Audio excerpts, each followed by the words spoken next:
Surgery વિનાની દુનિયાની કલ્પના કરો, જ્યાં ગણિત સાદી ગણતરી પર અટકી જાય અને દબાણ હેઠળ સ્ટીલ તૂટી જાય.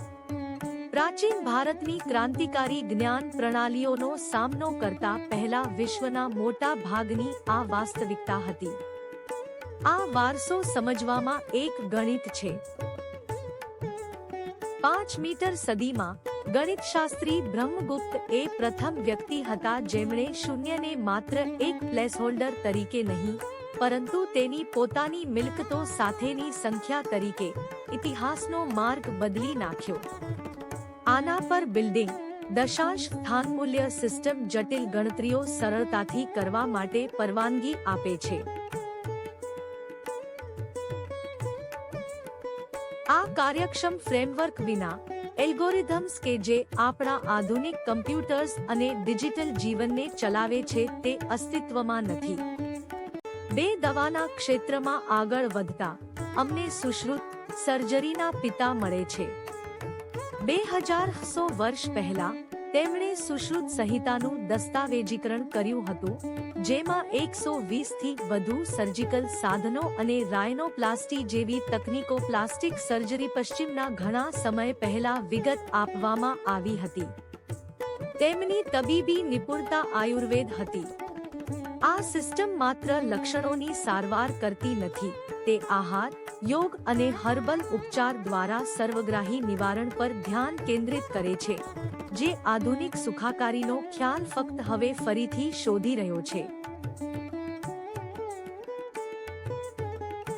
3 ધાતુશાસ્ત્રના ક્ષેત્રમાં ભારતે વિશ્વને વુડ્સ સ્ટીલ ઓફર કરી. આ ઉચ્ચ કાર્બન એલોય સુપ્રસિદ્ધ દમાસ્કસ તલવારો માટે કાચો માલ હતો, જે તેમની તીક્ષ્ણતા અને ધાર જાળવી રાખવાની ક્ષમતા માટે જાણીતી હતી. 4 જ્ઞાનના આ વિશાળ મહાસાગરને સાચવવા માટે ભારતે નાલંદા અને તક્ષશિલા જેવી વિશ્વની પ્રથમ નિવાસી યુનિવર્સિટીઓની સ્થાપના કરી.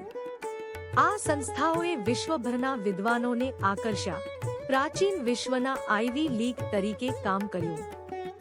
વ્યૂહાત્મક વિચારસરણી માટે 5 અમે ચતુરંગા તરફ ધ્યાન આપીએ છીએ.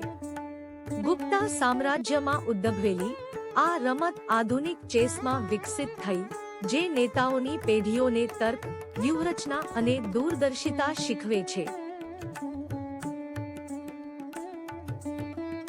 6 રોજિંદા જીવનમાં પણ ભારતે આવશ્યક બાબતોની પહેલ કરી. સિંધુ ખીણની સંસ્કૃતિ એ સૌપ્રથમ કપાસની ખેતી કરી અને તેને કાપડમાં ફેરવી વિશ્વને કાપડ અને ફ્લશ શૌચાલય જેવી સ્વચ્છતા પ્રણાલીઓ સાથે પરિચય કરાવ્યો. આપણા ગગનચુંબી ઇમારતોમાં શૂન્યથી સ્ટીલ સુધી આ યોગદાનોએ આધુનિક વિકાસની અદ્રશ્ય કરોડરજ્જુની રચના કરી. આ મૂળને ઓળખવાથી માત્ર ઇતિહાસ જ નહીં પરંતુ માનવ પ્રગતિના સાચા આંતરસંબંધિત ઉત્ક્રાંતિને સમજવામાં મદદ મળે છે.